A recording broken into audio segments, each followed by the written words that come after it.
बिस्मिल्लाहिर्रहमानिर्रहीम। आज हम second year biology chapter number 1 के अंदर एक्सक्रीशन की मज़ीद डिटेल पढ़ेंगे, जिसमें हम आज एक्सक्रीशन इन एनिमल्स पढ़ेंगे। Excretion in animals. सो इससे पहले हम थोड़ा बहुत इंट्रोडक्शन कर चुके थे। सॉरी, यहाँ पे spelling mistake. Excretion in animals. So हमने कहा था कि जो हम फूड ईट करते हैं, यानी फूड जो भी हम इनटेक करेंगे, क्या वो हमारी सिर्फ बॉडी में रहेगा? नहीं, बल्कि फूड जो सी वो मेटाबोलाइज होगी। ठीक है, मेटाबोलाइज से उससे हमें क्या मिलेगा? एक तो एनर्जी मिलेगी, food will give us energy. इसके अलावा बॉडी को मेकअप करते हैं, बॉडी की मेकअप करेगा। और मेटाबोलाइजेशन के बाद जो हमारे पास चीज़ बचेगी वो वेस्ट मटेरियल आएगा। ठीक है, फिर उसमें से मेटाबॉलिक वेस्ट रिलीज होंगे। सही। सो इस वेस्ट से जो छुटकारा पाना होता है, ठीक है ना, बॉडी जो इस वेस्ट को रिलीज करेगी, या कहने के वेस्ट मटेरियल को एक्सक्रीट करना, इसे हमने एक्सक्रीशन कहा था। ठीक है, ये यानी रिमूवल ऑफ वेस्ट। ठीक है, removal of waste, it is known as excretion. सही। फिर हमने कहा था कि फूड के मुख्तलिफ कंपोनेंट्स होते हैं, लाइक फूड में कार्बोहाइड्रेट हो सकती हैं, ठीक है, लिपिड्स वगैरह, प्रोटीन्स, फैट्स वगैरह हो सकते हैं। सो उसके मुताबिक ऑर्गेनिक वेस्ट बनेगा। सही। लेट्स सपोज हम एक और डायग्राम देखते हैं। इसमें आपको नजर आ रहा है कि हमारे पास ये शुगर्स हैं, लाइक शुगर से मुराद यहाँ पे कार्बोहाइड्रेट्स। कार्बोहाइड्रेट जो हैं वो मेटाबोलाइज हो रहे हैं ऑक्सीजन की मौजूदगी के अंदर। ठीक है, रेस्पिरेशन जिसे कहा जाता है। सो वाटर बन रहा है एंड कार्बन डाइऑक्साइड बन रहा है। फैट्स हैं, ये भी ऑक्सीजन की मौजूदगी में यानी मेटाबोलाइज होंगे, हमारे पास H2O यानी वाटर और कार्बन डाइऑक्साइड बनेगा। जो प्रोटीन्स हैं दे प्रोड्यूस डिफरेंट स्ट्रक्चर, यानी इसके अंदर यूरिया, यूरिक एसिड और साल्ट्स भी आपको नजर आ रहे हैं। सही। सो प्रोटीन्स जो होते हैं वो कार्बन डाइऑक्साइड और वाटर तो बनाते हैं, लेकिन साथ साथ urea, uric acid, even ammonia भी बनता है। इसमें एक चीज़ और प्लस करना, अमोनिया। ठीक। लेकिन अमोनिया ज़्यादा खतरनाक होता है, इसलिए बॉडी से नहीं बनाती। सही, वो हम बाद में डिस्कस करेंगे कि किस तरह कौन सा ऑर्गेनिज्म किस किस्म का वेस्ट प्रोड्यूस करता है। सही। सो जो भी नेचर ऑफ फूड है, कार्बोहाइड्रेट है, फैट्स हैं या प्रोटीन है, उसके मुताबिक आगे वेस्ट प्रोडक्ट बनने। सो हम अगर ऐसे हाथों में उंगलियों पे काउंट करें तो हमारे पास क्या क्या आ जाएगा? Carbon dioxide, water. अच्छा, वाटर हमारी ज़रूरत हो, मेनली ये बॉडी की ज़रूरत होती है। सही। लेकिन हम यहाँ पे क्या लिखेंगे? एक्सेस वाटर, के जो इजाफी वाटर होगा वो वेस्ट मटेरियल कहलाएगा। इसके अलावा अमोनिया, अमोनिया भी वेस्ट प्रोडक्ट है। फिर यूरिया हमें नज़र आया, यूरिया एंड यूरिक एसिड। सही। सो ये मेन 5 कैटेगरीज कह रहे हैं, 5 टाइप्स ऑफ वेस्ट प्रोडक्ट है जो हर ऑर्गेनिज्म तकरीबन रिलीज करता है। ओके, हम CO2 से स्टार्ट करते हैं, नंबर फर्स्ट से। सो CO2 किस तरह रिलीज होगा बॉडी में से? तो सिंपल, बाय रेस्पिरेशन। ठीक है, यानी हम जो सांस लेते हैं, हमारे फेफड़े जो हैं वो खून में से, यानी ब्लड में से जो CO2 है it will release into air. ठीक है, और ये काम कौन करेगा बीच में? लंग्स। कि ब्लड में जो कार्बन डाइऑक्साइड होगी it release into the air and it will be done by the lungs. सही। यानी आपको यहाँ पे डायग्राम में नजर आ रहा है कि हम ऑक्सीजन को इनहेल करते हैं लंग्स के अंदर, और ये आपको एल्वोलाई का स्ट्रक्चर नजर आ रहा है। अंदर जाके ऑक्सीजन उसी ब्लड के अंदर शामिल होगी, कार्बन डाइऑक्साइड ब्लड में से रिलीज होगी, और इस तरह कार्बन डाइऑक्साइड रिमूव होगा। यानी हम जो जो सांस ले रहे हैं हमारी बॉडी में से कार्बन डाइऑक्साइड रिमूव हो रहा है। Very simple. ठीक है, इसमें थोड़े बहुत पानी की भी मिकदार होती है। ठीक है, plus a little bit H2O, क्योंकि हमें अपनी सांस में नमी भी महसूस होगी, क्योंकि उसमें बुखारात भी हवा के वो भी जा रहे होते हैं, वो भी एयर के अंदर जा रहे होते हैं, एवेपोरेट हो रहे होते हैं, कह लें किस्म का। सही। इसके अलावा वाटर के बहुत से सोर्सेज हैं जिसके ज़रिए वाटर रिलीज हो सकता है। मसलन वाटर, चलो रेस्पिरेशन के ज़रिए भी हमने बात की, सांस लेने से वाटर रिमूव होगा। इसके अलावा वाटर जो सा उसका ज़्यादातर पोर्शन यूरिन से रिलीज होता है बेसिकली। ठीक है, यानी यूरिन, हाँ, के ज़रिए ज़्यादातर वाटर का पोर्शन रिलीज होता है। इसके अलावा वाटर के अंदर एक और प्रोसेस है स्वेटिंग। ठीक है, पसीना आना। सो स्वेटिंग के दौरान भी, सही, स्वेटिंग के दौरान भी आपका कह लें कि वाटर रिलीज हो रहा होता है। सही। यानी वाटर एवेपोरेट होगा एक तो इसमें, प्लस साल्ट्स भी एक्सक्रीट होते हैं, ठीक है, आपकी बॉडी में से साल्ट भी एक्सक्रीट होते हैं। सही, तो स्वेटिंग भी एक प्रोसीजर जिसके जरिए से वाटर और एक्सेस साल्ट, एक्स्ट्रा साल्ट से वो रिलीज हो रहे हैं। सही, सो स्वेटिंग का प्रोसीजर आ जाएगा। सो इसमें हमने कार्बन डाइऑक्साइड और वाटर के बारे में पढ़ा। अब हम आते हैं अमोनिया, यूरिया और यूरिक एसिड। सबसे पहले तो ये अमोनिया, यूरिया और यूरिक एसिड किस तरह बनते हैं। सो मुख्तलिफ ऑर्गेनिजम्स मुख्तलिफ बनाते हैं। मसलन जो इक्वेटिक ऑर्गेनिजम्स है ना, लाइक जो पानी में रहते हैं, मछलियां वगैरह, इक्वेटिक ऑर्गेनिजम्स, एक्वाटिक ऑर्गेनिजम्स को इतना प्रॉब्लम नहीं होता है, नहीं ये हर टाइम पानी में मौजूद रहती हैं, so they don't need to store waste product. ठीक है, यदि ये वेस्ट प्रोडक्ट नहीं स्टोर करते, they do not store waste product. ठीक, यानी इनके सराउंडिंग में पानी होता है, इसलिए वेस्ट प्रोडक्ट स्टोर नहीं करते।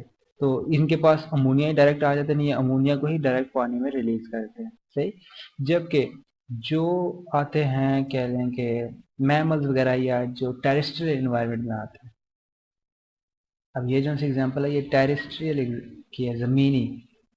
ठीक, टेरेस्ट्रियल एनिमल्स को क्या होता है कि इन्होंने थोड़ी बहुत देर के लिए वेस्ट प्रोडक्ट स्टोर करना पड़ता है। ठीक है, अब हमारे अंदर डाइजेस्टिव सिस्टम है, डाइजेस्टिव सिस्टम थोड़ी देर तक जो भी वेस्ट, सॉरी हमारे ब्लड जो सा ब्लड में वेस्ट मटेरियल होता है, सो हमारा ब्लड उस वेस्ट मटेरियल को थोड़ी देर कह लें कि स्टोर करके रखेगा हमारी बॉडी के अंदर। सही, फिर यूरिन के जरिए पास ऑन होंगे, तो उसमें हमारे पास जो सा वेस्ट प्रोडक्ट है वो यूरिया है। ठीक, इसके यहाँ पे मैं रीजन लिखता हूँ, मसलन जो NH3 है, इट इज मोर डेंजरस। सही, कि अगर NH3 ज्यादा देर बॉडी में रहेगी तो फिर बॉडी जल्दी कोमा और फिर डेथ की स्टेजेस की तरफ चली जाएगी। जबकि यूरिया जो है इट इज लेस, ठीक है, यूरिया जो है इट इज लेस टॉक्सिक कह सकते हैं या डेंजरस, और यूरिक एसिड उससे भी कम टॉक्सिक है, इज वेरी लेस टॉक्सिक। सही, सो यानी अडाप्टेशन हैं, मसलन जो एक्वेटिक ऑर्गेनिजम्स हैं वो इजीली अपना कह लें कि वेस्ट मटेरियल को पास ऑन कर सकते हैं क्योंकि वो ऑलरेडी पानी में मौजूद है, so they just simply secrete out ammonia. जबकि जो लिविंग वर्टिब्रेट्स जो कि आप कह लें कि लैंड के पर मौजूद होते हैं, लाइक मैमल्स हैं या एम्फीबियंस, शार्क्स वगैरह, ये यूरिया में एक्सक्रीट आउट करती हैं, ठीक है, अपने वेस्ट मटेरियल को। क्यों, क्योंकि इन्हें थोड़ी देर स्टोर रखना पड़ता है अपने ब्लड में या अपनी बॉडी के अंदर, थोड़ी देर यूरिया स्टोर रखेंगे, उसके बाद से एक्सक्रीट आउट करेंगे। जबकि जो फिशेज हैं, सॉरी फिशेज क्या गया, जो बर्ड्स वगैरह हैं, ठीक, बर्ड्स का ये प्रॉब्लम होता है कि दे लिव इन एयर, और एयर के अंदर इनके पास ये होता है कि पानी बहुत कम होता है, they have very less amount of water, जिसकी वजह से ये अपने वेस्ट प्रोडक्ट को यूरिक एसिड में कन्वर्ट करते हैं। खैर ये अडाप्टेशन हम नेक्स्ट कह लें कि नेक्स्ट लेक्चर के अंदर कवर करेंगे। यहाँ पे बस जनरल कंसेप्ट के लिए आपको बताना चाहिए, मसलन प्रोटीन्स, प्रोटीन्स जो कि हमारी फूड में शामिल होती हैं। सही, और न्यूक्लिक एसिड जो कि हमारा डीएनए बनाता है। ठीक है, डीएनए होता है, आरएनए होता है।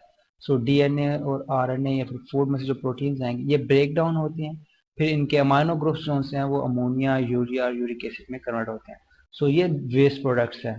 ठीक, और वेस्ट प्रोडक्ट ये जो से होते हैं nitrogen containing, they are very, कह सकते हैं कि they are very toxic for the body. ठीक है, इन्हें बॉडी से रिमूव करना जरूरी है। सही, इनका अगर ज़्यादा लेवल होगा तो बॉडी में कह लें कि कोमा कंडीशन में चली जाएगी, डिजीज कंडीशन आ जाएगी, सही तरह वर्किंग नहीं करेगी, इवन डेथ भी हो सकती है अगर ज़्यादा देर तक ये बॉडी के अंदर मौजूद रहें। सही, इसके अलावा कुछ और छोटे छोटे वेस्ट प्रोडक्ट्स हैं, इसमें एग्जांपल्स में हमारे पास है जी क्रिएटिनिन है। क्रिएटिनिन भी एक वेस्ट प्रोडक्ट है जो कि प्रोटीन मेटाबॉलिज्म के बाद बनता है। क्रिएटिन है, सिंपल क्रिएटिन है। इसके बाद ट्राई मिथाइल अमाइन ऑक्साइड है, tri methyl amine oxides. So basically ये अमाइनो एसिड्स के जो से हैं ना, इन्हें कह लें कि ब्रेक डाउन या कैटाबॉलिज्म के रिजल्ट के अंदर बनते हैं। ठीक, यानी इसमें अमाइनो एसिड्स, प्यूरिन्स या पैरामिडीन्स जो कि डीएनए के अंदर मौजूद होती हैं, उनके ब्रेक डाउन की, उनके कैटालाइसिस की वजह से ये प्रोडक्ट हमारे पास रिसीव होते हैं। इसके अलावा कुछ और भी हमारे पास वेस्ट होते हैं, लाइक जेंथीन है, हाइपोजेंथीन, यानी अगर मैं नाम लिखूं जेंथीन, देन हाइपोजेंथीन, हाइपोजेंथीन के अलावा हमारे पास यूरिक एसिड, एलेक्टोनिन, यूरिक एसिड है, एलेक्टोनिन है। अब इनके अपने अपने फार्मूलाज हैं, सही, यानी हर स्ट्रक्चर का अपना अपना फार्मूलाज है, लेकिन वो हमें यहाँ पे कंपलसरी नहीं है, हमें ज़रूरत नहीं। यूरिया, और यूरिया के तो हमने देख लिया, अमोनिया है। सो ये टोटल वो मेटाबॉलिक वेस्ट है जो हमें प्रोटीन्स, डीएनए, आरएनए से रिसीव हो रहा है, सही। यानी ये कहाँ से रिसीव होगा? हमें प्रोटीन्स, डीएनए और आरएनए, जब ये कैटाबोलाइज होंगी, ठीक है। बेसिकली क्या हो रहा है? कैटाबोलाइज होंगी।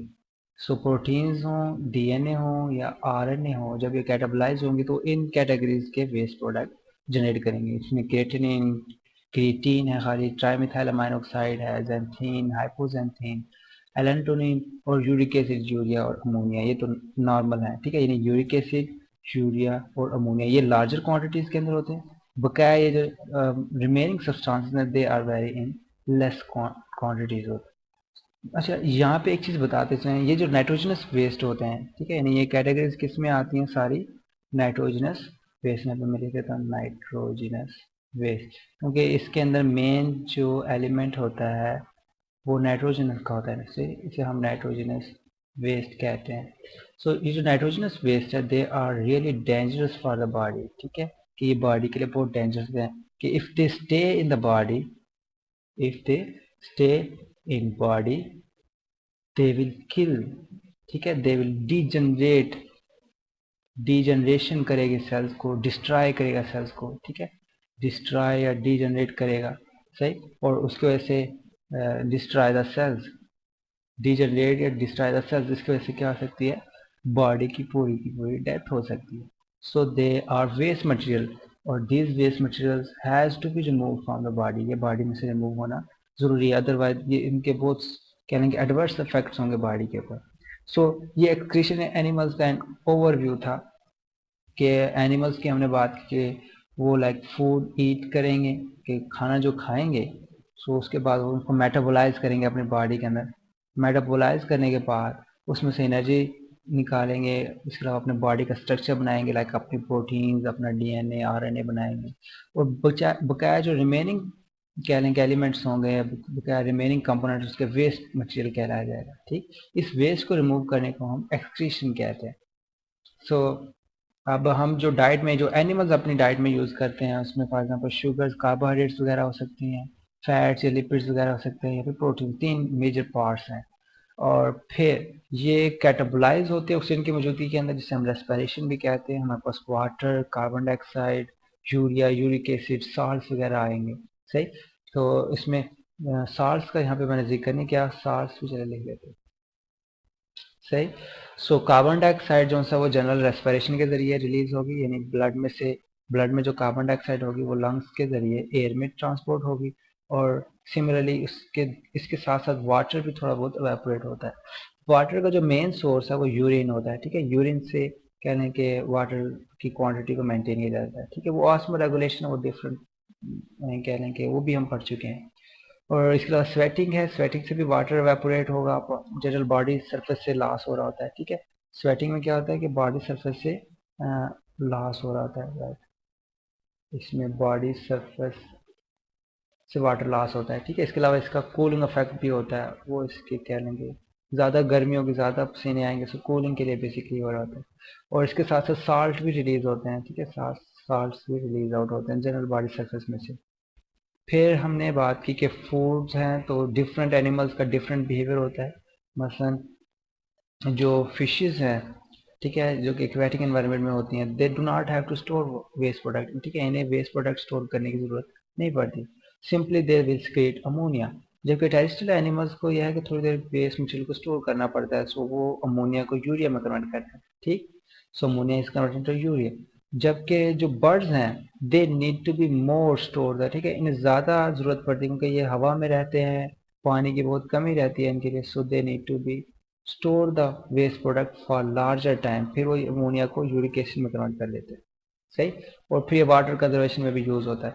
सो यहाँ पे मेन चीज कहने की ये है कि अमोनिया, यूरिया और uric acid main excretory products हैं। फिर मज़ीद हमने बात की कौन कौन से हो सकते हैं, लाइक जो प्रोटीन्स डीएनए और आरएनए हैं, ये जब कैटाबलाइज होते हैं इसमें हमें कैरेटिनिन मिलती है, क्रेटीन मिलती है, ट्राईमिथाइल अमाइनो ऑक्साइड है, कंपाउंड का नाम है, जेंथीन होती है, हाइपोजेंथीन, एलोटोनिन, ठीक है। इसके अलावा यूरिक एसिड, यूरिया, अमोनिया तो हम पढ़ चुके हैं। और थोड़ा सा हमने इनकी बात की कि ये नाइट्रोजनस बेस कौन से हैं, they if stay in the body they can destroy the cells, they can degenerate the cells which can lead to death, इसकी वजह से डेथ भी हो सकती है। सो ये एक्सक्रीशन एनिमल्स का ओवरव्यू था। अब हम नेक्स्ट लेक्चर के अंदर nature of excretive products in relation to habitat पढ़ेंगे और फिर इस तरह एक्सक्रीशन ऑफ एनिमल्स को मज़ीद डिस्कवर करेंगे।